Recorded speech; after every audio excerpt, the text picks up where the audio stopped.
Today's date is February 3rd, 2018, and this is the second installment of Nevertheless She Composed, a contemporary video anthology of women composers of the 21st century. And today's guest is Dr. Mara Gibson. Thank you so much for taking time out of your schedule today to do this interview. We're really looking forward to getting to know more about you and all about Mara. I'm looking forward to it too. Thank you so much for inviting me. Sure. Well, the format of these interviews is past, present, and future. So we're just talking about anything you want to talk about. It's all about Mara today. Awesome. So I'm going to just turn it over to you, and you tell us all about what's your current positions, what's going on in your life, just a little introduction. Okay, sure. So my current position here at LSU is visiting assistant professor, but I found out that I will be continuing in a permanent capacity at LSU, which I'm very excited about just this morning. We're all very excited about that. Prior to LSU, I taught at UMKC for 13 years. I lived in the Kansas City area, and sort of prior to that, worked my way west slowly but surely. Spent a little bit of time in Louisiana before then, in between 2001 and 2003. I noticed that, yes. So it's sort of full circle for me to come back to this area. It doesn't feel completely foreign. I see, yeah, so that's wonderful. Yeah, excellent. And I don't mind the food, so. Oh, the food, I tell you. It's never ending here, it's wonderful, so that's great. Just to clarify, we're on the campus of LSU in Baton Rouge, Louisiana today, and so in Mara's beautiful office, new office, permanent office, which is incredible. So let's go to the past. Okay. So your background, your education, start where you want to start from, and go back as early as you want to. Where'd you come from? Yeah, well, originally from Charlottesville, Virginia, Okay. and I was the first of three kids, the oldest. My sister, in fact, is 16 years younger than me, so there's quite a big span. My parents really spread us out. My parents are both involved in academia, but not in the creative arts or the creative field. So my father is a doctor, and my mother's a nurse. So I do think that some of my community engagement comes from that, and my love for bringing people together and collaborating. But I really started as a pianist, and so I took piano lessons, had no real love or affinity for it deeply until I was probably in high school. And it was at that point that I also got connected with music theory, and I had a wonderful, wonderful music teacher, actually a jazz trumpeter, and he really liked my ideas and encouraged me to compose. So I started by writing songs of all things, and it was one of the most fluid processes that I've ever experienced, because I would just sit down at the piano, whether it was to poetry or journaling that I'd done, music would literally just fall out of me. Wow. But it was kind of folky songs for the most part. I did dabble with a couple of short piano pieces at that point, but had no idea really about composition. And that was all during high school. That was all during high school. I also had a very significant piano teacher at that point. I switched over to Marjorie Mitchell when I was 15 or 16, and she was very rigorous.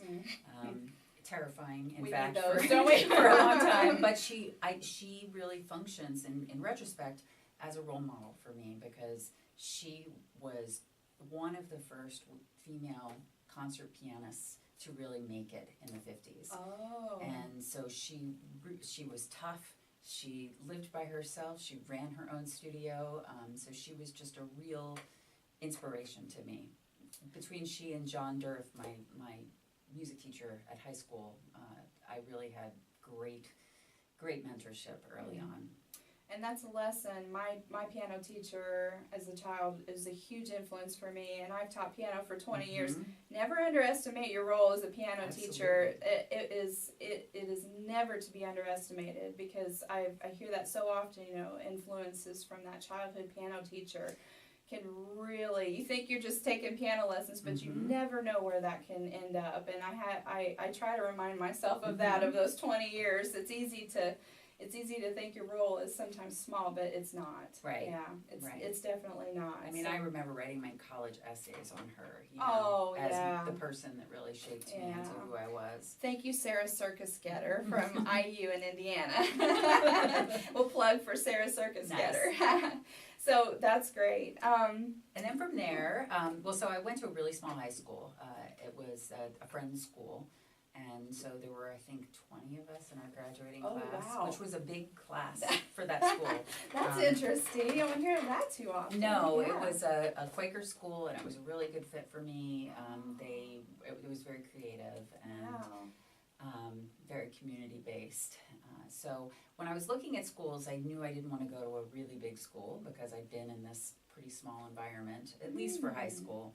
So I looked at smaller liberal arts schools, and I visited several. I looked at Bard and a lot of these schools in the Northeast, and then I visited Bennington, and it just stole my heart. Aww. I couldn't imagine being anywhere else, and I remember very specifically being with somebody, the tour person, who took us around campus, and she said, I looked at Bard too, and I looked at Bennington, but Bennington was just so full of light, and everybody was so generous and open, and I was just sold at that moment. And the music building was in this old house. It's called Jennings, old stone house on a hill, and you go in, and Bill Dixon was a jazz professor there. He would be burning sandalwood that you could smell, and walk up these grand set of stairs. Sounds wonderful. Hogwarts kind of thing. It was. Yeah, but environment is so important, I think. I really believe that. That's really interesting. So I loved Bennington, and for me, I didn't even know, I knew I was interested in music, but I was not committed to being a music major when I started. Interesting. And then I got hooked with the composition bug. I had 3 amazing undergraduate professors there. Alan Shawn, who still teaches there, Jeffrey Levine, and Peter Golub. And they all just really pushed me to develop my own voice. And I will never forget the first time I heard a piece of mine played. We had a recital hour, similar, purpose, every week. And I had this short little viola piece that I wrote, and it was played, and it was just, yes. Violist, yes. Cole is a violist, my son, so I'm all about plugging the viola. Yeah. I'm partial to those alto instruments, so that's excellent. So, and then at Bennington, it became pretty evident that this is what I wanted to do once I started to compose. But I did, because it was Bennington, run out of money my first year. And so I had a full scholarship to Loyola School of Music, which is just down the road. And my mother really didn't want to see me take time off, even though that was what my inclination was. And she said, why don't you just go with this full scholarship and check it out. And I did, and learned a lot, but did not have a great experience. Just because it was a conservatory. It was run like a school of music, and I was coming from a liberal arts background, and I knew that was what I really wanted. But it was a wonderful experience, because what it gave me was it allowed me to know and become aware of what I didn't know. Yes. And so there was ear training, oral skills, and so I was able to take that experience, and then for the remainder of my time in undergraduate, kind of build that into my own program. So I went back to Bennington and went into debt. But I was okay with it, because I knew that this was where I wanted to be. And I was able to do a couple of things. Like I did a study abroad that actually saved me money. Oh, I yeah. studied at London College of Music for a semester, and Wow. that was really I exciting. bet. But I was actually a piano and composition double major, Oh, boy. and with a minor in literature. And Oh, wow. I loved Yeah. also throwing, I did ceramics when I was at Bennington. Like, I've actually wanted to pick that up again, throwing pots, because it was so therapeutic. Oh, it is important to have something. That's not your craft or Right. your career. Sometimes, yeah. Yeah. That's really incredible. You truly are creative. Or you're really creative at ceramics. So yeah. Well, So then I knew I wanted to go on to graduate school, but I was really stupid at 22 and applied Aren't we to all? like Yale, and I was waitlisted, but that's Oh, all wow. I did, and so I was initially really bummed, but it turned out that those 2 years I took off were some of the most productive years, because I started my studio as piano teacher. Oh. And there, so yeah. I taught out of my house, and I lived in the Raleigh-Durham area Oh. in North Carolina, and it was a peak time for that area, and I had a studio of 40 students within a month. I mean, because I was willing to drive anywhere and do anything and go to schools, and Yeah. and I learned a lot and built my portfolio during that time. So I studied with Stephen Jaffe at Duke University privately, and Sidney Corbett, and just really worked on building my portfolio, was able to attend a graduate seminar there, and that was really fantastic. And then applied to grad school 2 years from then, and my top choice was Brandeis University. Oh, And yeah. I always said if I get in there, I would go, because Yehudi Weiner taught there, and he is a huge influence. He's a pianist and a composer. Yeah. And I remember having lessons with him in Boston, Oh, even wow. prior to, I would go visit him, because I met him for the first time at Duke, and then I went up to visit Do a him. master class or something. He was there as a visiting composer, and Nice. he had come to Bennington too, so there were just all these layers. And so I met him in Boston, and he had this incredible piano with a board, like a drafting board attached to it, where he composed. That's a good idea. All Wow. longhand, Yeah. Amazing. So I got into Brandeis, but I didn't go, because Buffalo offered me a little more money, a lot more money, in fact. It's always about the cash, isn't it? And when You do. when I was looking at grad schools, I did have a pretty significant undergrad debt, Yeah. and so it was difficult. It was not an easy choice, and I'll go back to that, because Boston has sort of a thread in my career too. Oh.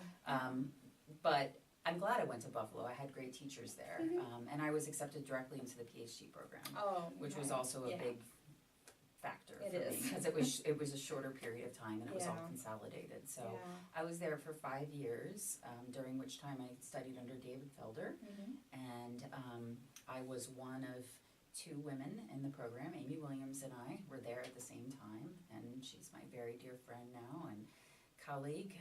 She teaches at the University of Pittsburgh, and is in fact on a Fulbright in Cork, Ireland Oh, this year wow. with her family. That's a terrible thing. I know, That right? has to be painful. I know. That's got to be painful. Yeah. Wow, two in the program. Mhm. Wow. Mm-hmm. And what? It was a big program. I mean, Yeah. we had probably 60 composers there, Yeah, and that's a- so it was a big, That's a big program. big 2 program. women. And faculty of, I think 4 all-male colleagues. Mhm. And a lot of that's coming through. I mean, there was a lot of. There's certainly a legacy of Morton Feldman at SUNY Buffalo, Sure. which I grew to love. But there's also, he was not the easiest with women too. So I think there was a history there as well, and it's just kind of now being more documented. I never had the opportunity to meet him, but Oh. I can only imagine that those cultural things sort of were built into the Yeah. institution for a long time. Oh, sure. And my major professor was not an easy man, but he was a great teacher. Yeah. Really fantastic. Taught me everything really that I know now today as a composer, specifically mapping. And I'll never forget our first lesson. He gave me a piece of manuscript paper, like the European score, like this is really huge. And That sounds familiar. and he said I had to fill it, and I was terrified. I was like, really? Like by next week I have to fill this? Right. And it's a big piece of paper. Yeah. A lot of lines. Yeah. Oh. So, yeah, if I'm going into too much detail, No, just let me know. it's great. I mean, all of this, you've already mentioned at least 3 things that our backgrounds have so much in common. Right. And I've just counted 3 things that are the same, having to sit out, having, teaching, opening a piano studio. And it's so great to see the correlations, but we love to, we want to hear about all of those past experiences because that's what's brought you, that's where you are now. Right, absolutely. And so it's, it's all excellent. And your education and everything that you have gone through, I mean, that's important for other composers to see that process and know that it wasn't an easy road and that everyone hits bumps along the way and you kept going, and we're still going. Yeah.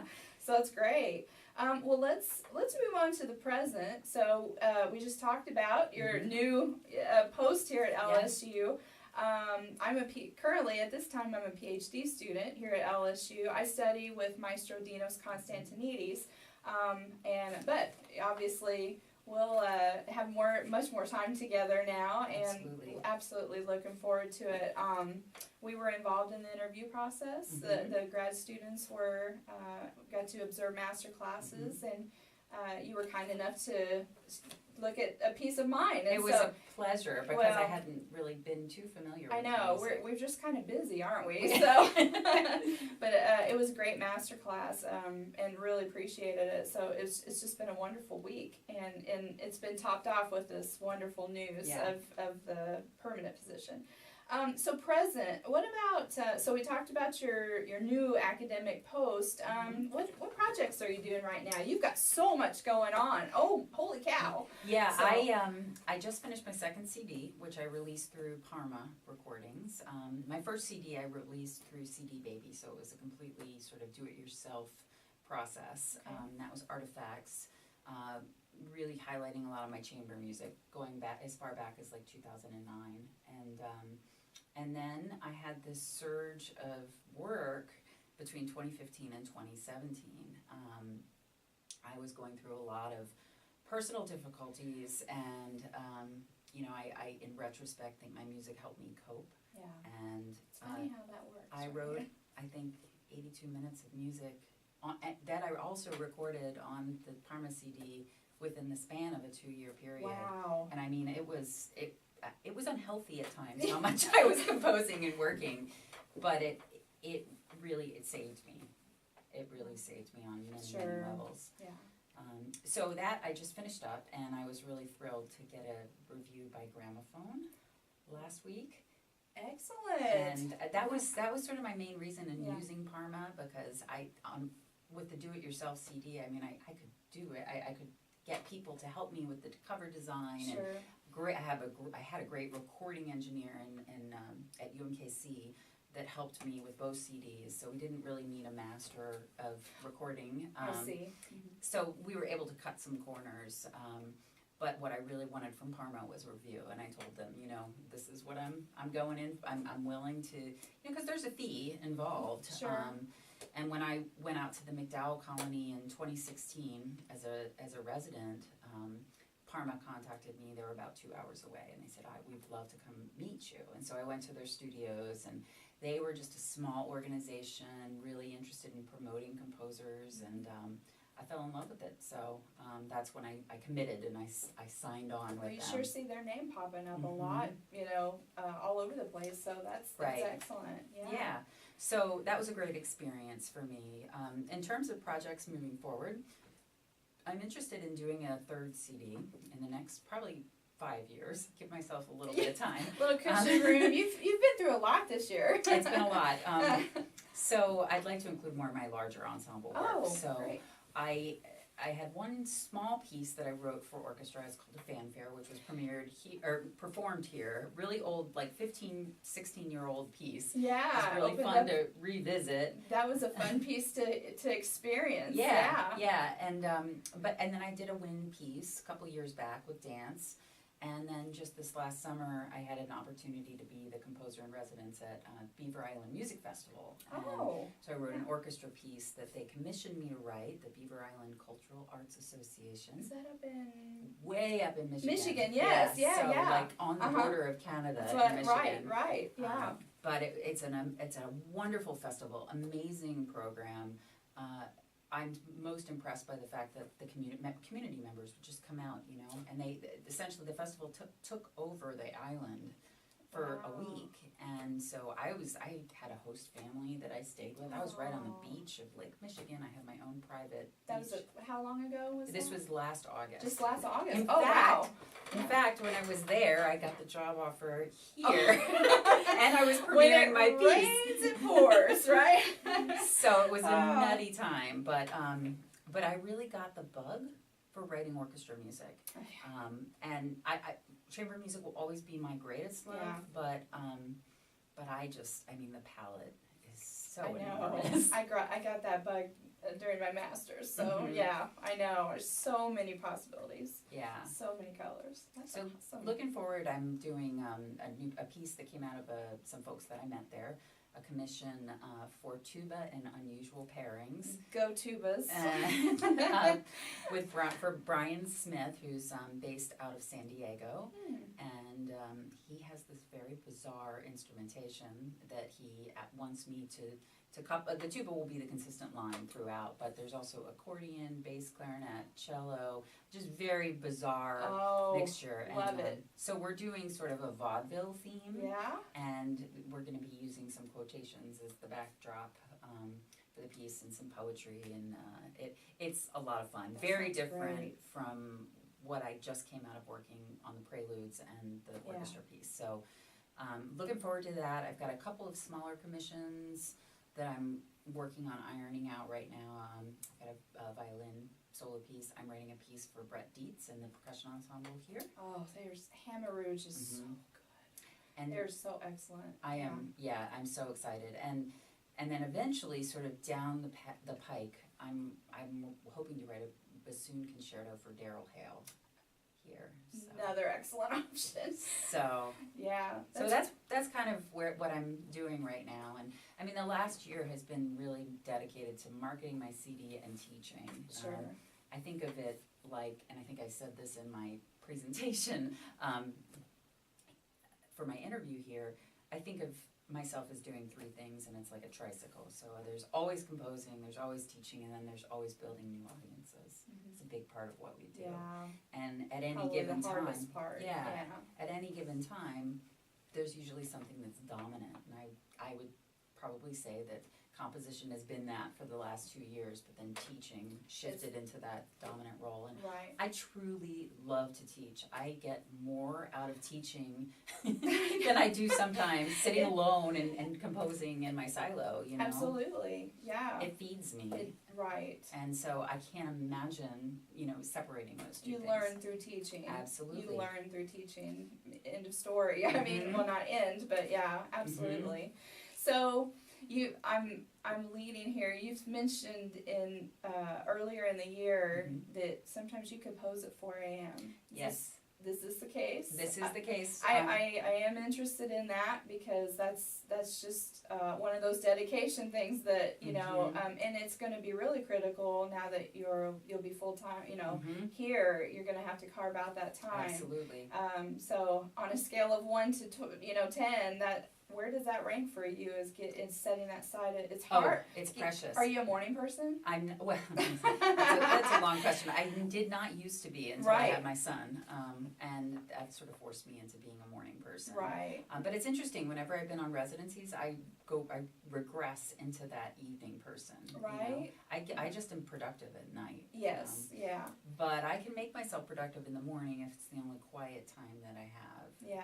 So the takeaway is just whatever you have to do to get it done. Absolutely. And I mean, for me, I'm pretty liberal with myself in terms of what constitutes composing. Could be listening, research. Oh, it right. Could be playing. I'm the same way.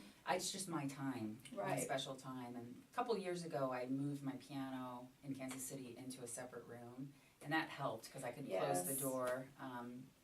that really helped a lot, even though I was fundamentally like so opposed to it for a long time. Right. I wanted I wanted it to be the focal point of our lives, but I needed quiet. You do, yeah, you do. It's true. So,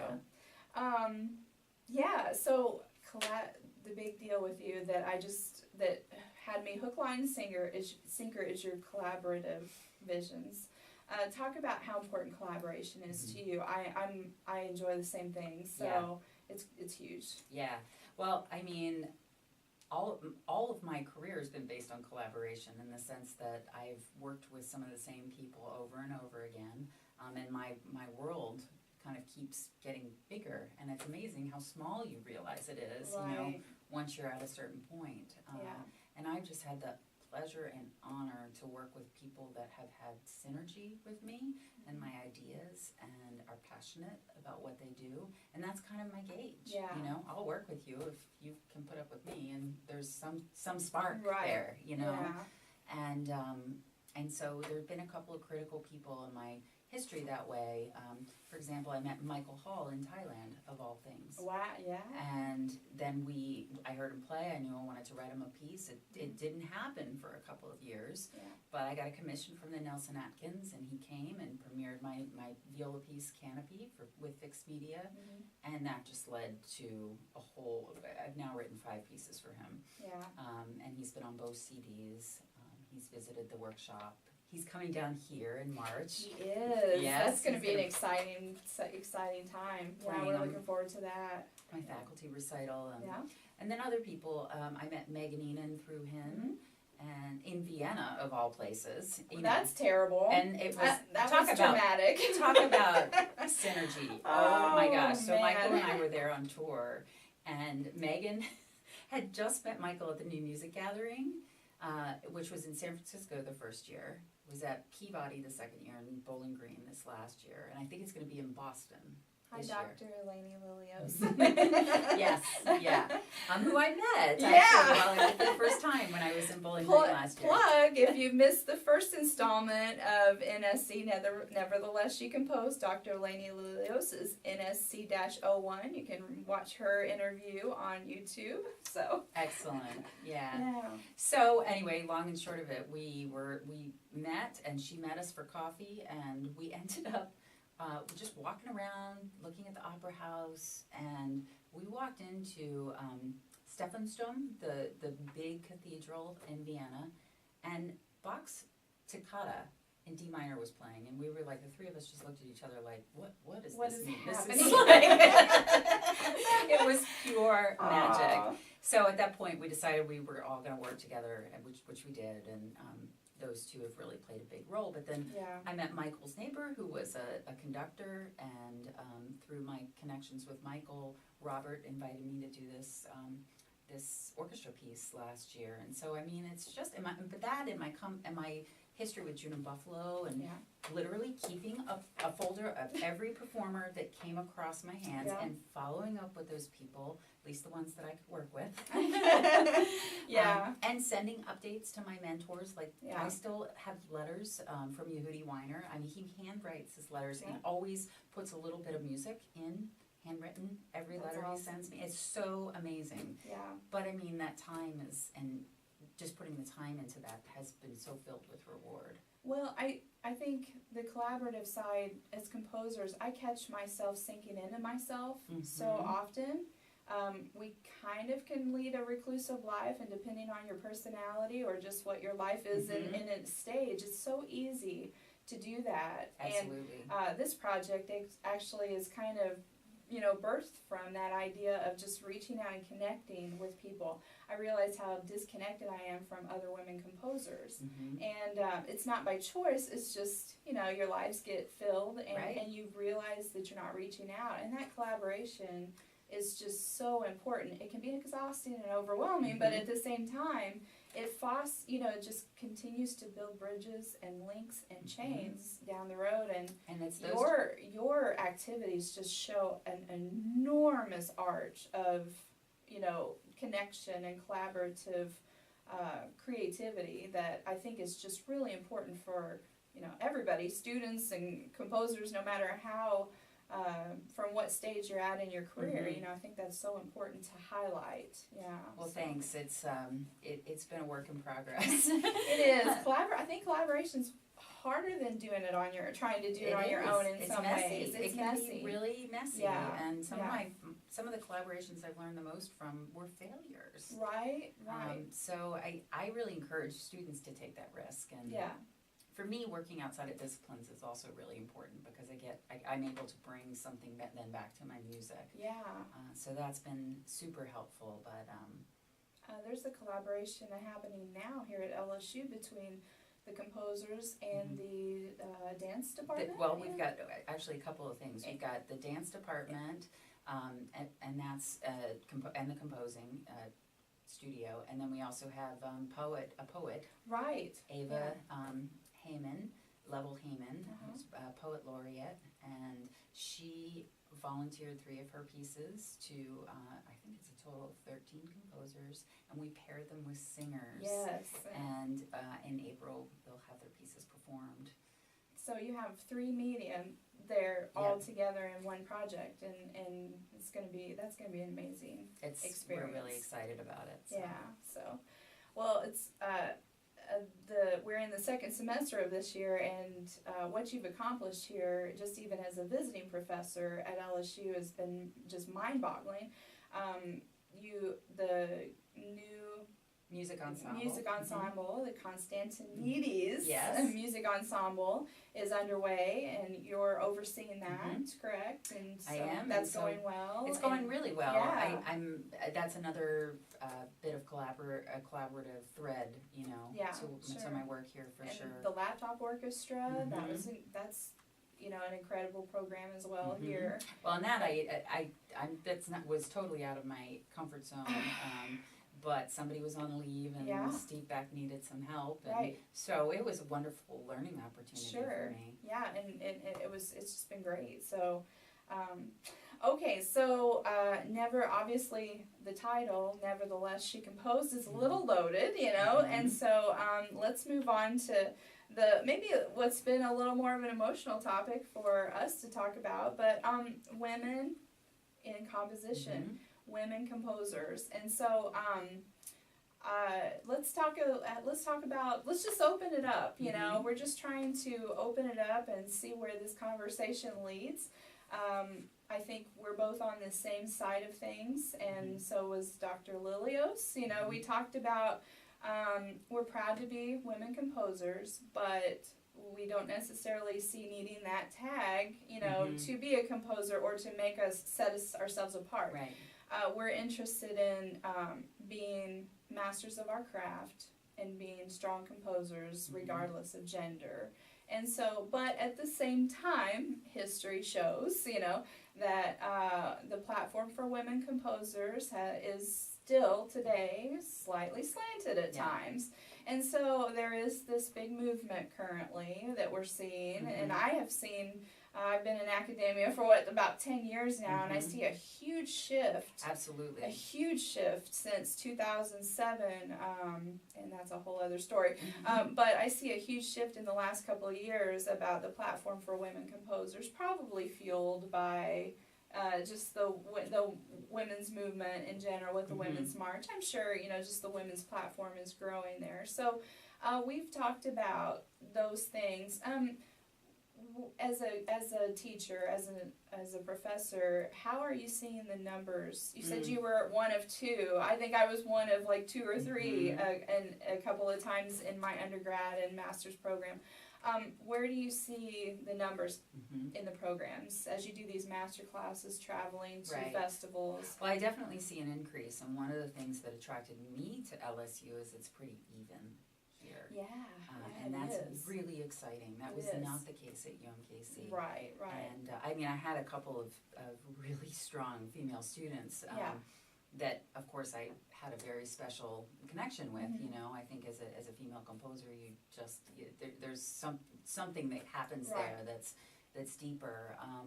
And I think I fought it for a long time. I didn't talk about being a female composer for a long time, and I think it was out of fear that if I started talking about it, it would dissuade me.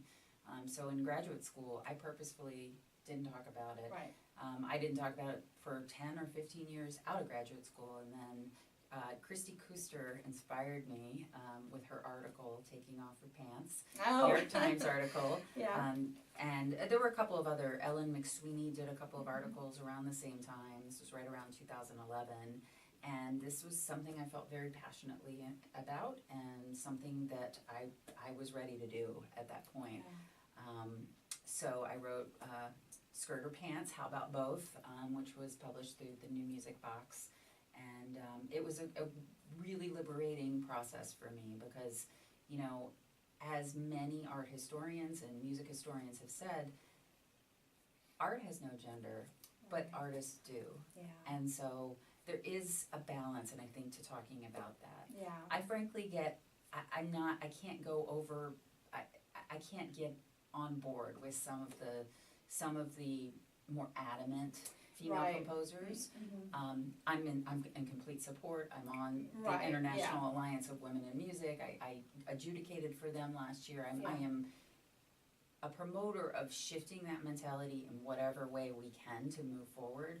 But I tend to be on a more conservative end Me to too. that Yeah. because it's distracting. It simply takes me out of what I need to be doing, which is writing music. Yeah. And I agree. I had a little dichotomy about starting this series just because, you know, it is going to be women composers. But, you know, at the same time, I think even if it did involve men, you know, it's not about that. It's just about women connecting and, you know, talking about just about our lives, our backgrounds, you know, and getting and helping to promote that composer's music. Absolutely. But it's a tough fence, you know, to travel. And you don't want to be pegged either. Yeah, no, I know. It's kind of a dangerous road sometimes, but not to get into my background, but I was a tuba performance major, always the only girl, only female, you know, and then a conducting major. Yeah. In wind band for that matter, and so once again, I've always been in that position of a male dominated, you know, situation, you know, as a conductor, and then in composition, it's a little different world because you know it's becoming and of course it's changing all across the board, you know, from tuba playing to conducting to composing. Thankfully, yeah, go tubas. But the composition world, we're really seeing a shift and a real uptick and acknowledgement of the women composers and the music. You know, you know, music history, they weren't even allowed to have their music performed, and I think showing the public how it used to be compared to how it is today, maybe it's not about focusing on the fact that we're women, but just how far the classical music world has advanced. And maybe that's really the reason, you know, and so it's exciting. Well, you know? absolutely, and I think focusing on those positives that's celebratory. And really this series that's a perfect word, is celebratory. And not to take away anything from the guys, you know, at all, but just to celebrate the connections that women share, you know, and the relationships that we share, and the creativity too that women can bring through their experiences. Not that the guys don't suffer, but women, our lives are complicated. Biological disposition. And you know, having kids, we can relate to one another on this too. Oddly enough, no one ever focused on the fact that I was a woman. It has always come down to the fact that I was a wife and mother. That was always, every time I would do something, or if something wasn't going well, or something happened, oh, well, you're a wife, you're a mom. Yeah. That's a stop. Yeah. That's a painful statement. And I actually have written in my, application essays that my family is not a detriment or a liability to me. I would not be where I am today without my family. I would not. Yeah. And my family has sacrificed for me. And I think it's important as women too, you know, that there's women of all backgrounds. Yep. and that's what we're here to, celebrate and open up. Yeah. I am an extremely conservative and traditional woman, married, 17 years and 2 teenagers, and Yep. but still, it's just wonderful to open up that dialogue, Absolutely. and share what we go through on a daily basis. Well, and here's where I think we can also make a difference, and that is in the curriculum. I think we can include more female composers. Sure. It's tricky because, at what point are you including them or us or those of our gender for that purpose, and when you think about what constitutes a masterpiece or a masterwork, it's history. Yeah. And so history perpetuates. Right. And the more we can bring that history and rewrite that history, I think the better. But it's a challenge for sure. Here's that can of worms. Well, if a woman would write something substantial, worth being timeless, well, how do we, if that's the argument, then let's find, how do we get it to where we can that women are able to do that, as if they haven't already. I mean, let's, it's true, but that's a difficult topic, It is.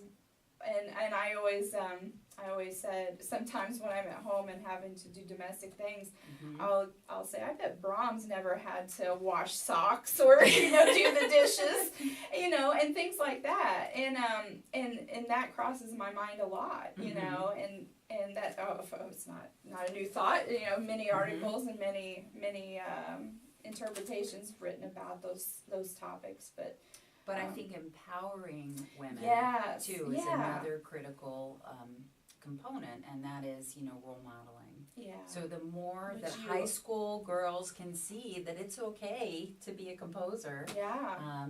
and a mom, and or whatever, Yeah, I think Eleni and I both agreed that when we were in high school, I believe she said this, we didn't know women could be composers. I had no idea. I know. I mean, I had 2 band directors that were men, who I adore, but I mean, and we were, all the music that we played, I never even saw women by music by women. And so the first time I went for my undergrad, I had always thought about writing my own music, of course, but just when I got to college the first time out in the real world, I was like, wow, there were no women composers in the program, but I thought, why can't I write music, And we're kind of behind the 8 ball there in music, I think, right. versus other careers, there was a lot of research in the 70s with visual artists, female visual artists, and it took us a little bit longer, but music historically does that. It's always a little,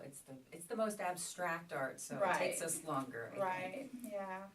So it's just an interesting topic, and so what are some positive contributions do you think that women can bring to the table? What do you see? I mean, we've already sort of touched on it, but what are, whether it's, I don't know, how would you classify that? Well, I think every composer brings something different to the table, so in that way, I don't think it's gender specific. But I think any kind of diversity is critical for growth, and that doesn't just extend to gender, that extends beyond gender to race, belief system, nationality, worldview, all of these things. I think we have access to information in a way that we didn't even 10 years ago, and so we can draw on that. And talking about women composers opens up the whole platform for everybody, and it is great. So Wikipedia lists approximately 350 to 400 women composers, but now most recently is a new database that I am so excited about. Me too. And you are friends with the creator, Rob Deemer. I have not had a chance to reach out to him. That's on my to-do list. Good. I believe at the last time I checked it was around 2,200 women were included. Now this database includes clear back to the full spectrum. Full spectrum. I mean, I don't know what the earliest composer is on the list yet. I haven't had a chance to study it extensively. But you so if you are a woman composer, I believe it's still open to be Just included. contact Rob Deemer. He is Yeah, one of the kindest, most open, generous souls. Yeah, I think at this time the online form is maybe closed, and they're just adding individually. But yeah, it's just such an exciting thing. It's all alphabetically. I think you can even change it for geographic. Yeah. Geographic, instrumentation. It's excellent. It's a great resource. It's a great resource. So we'll put a link up to that database so that you can find that. So future projects. So it's the door is wide open. You've got a new appointment here.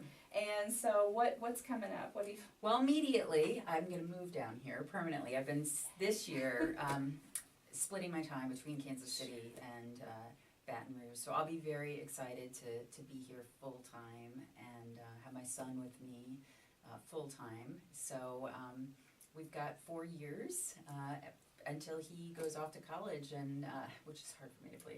I am in that same boat. My son is 17 at this time, and our daughter will be 16 this summer. So it's unreal how fast the time goes, and that whole college road is.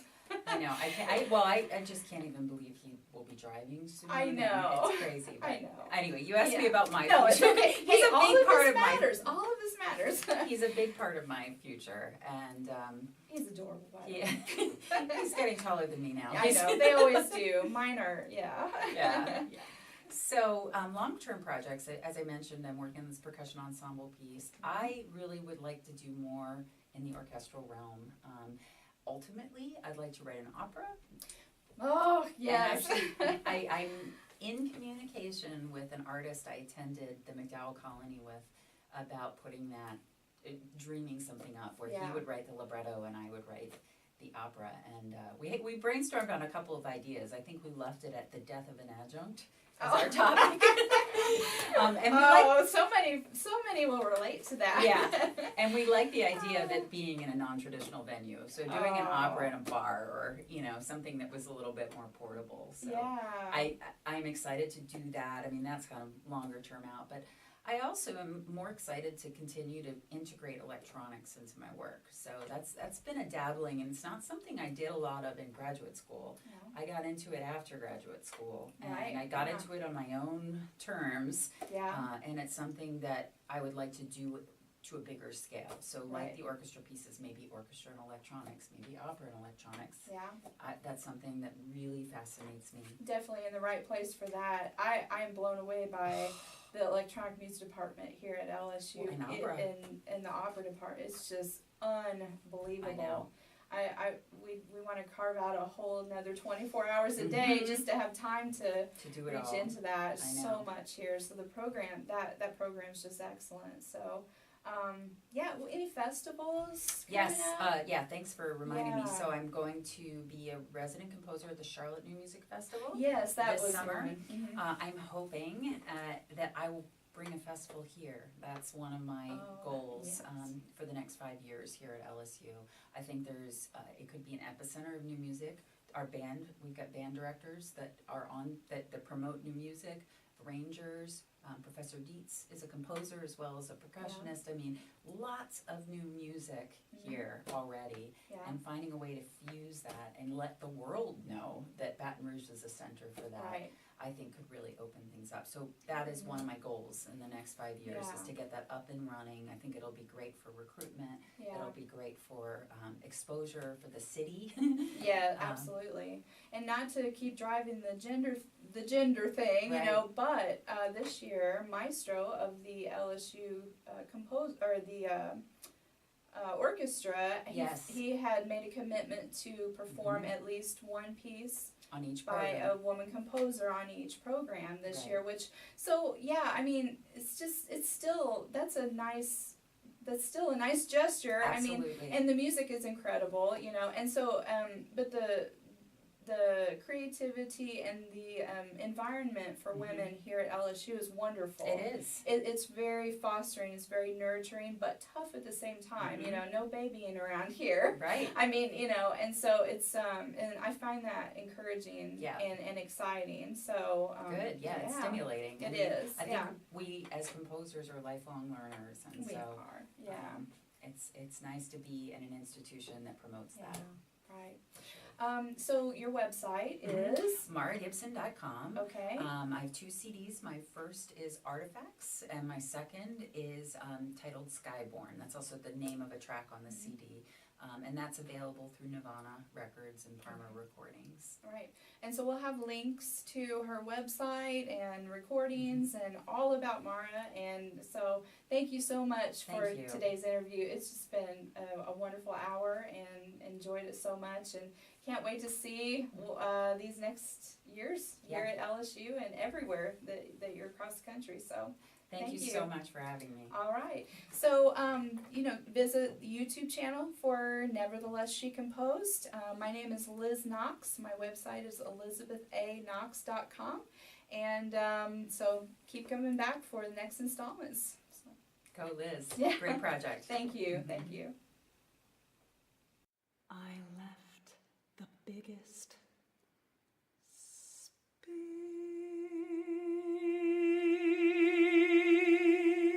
space for it.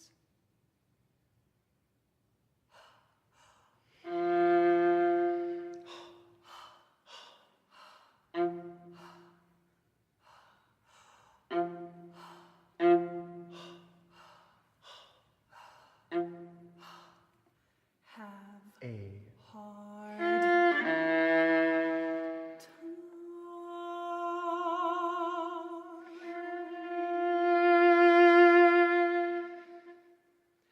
thinking of it. Oh, it is supposed to be so deep. go all the way down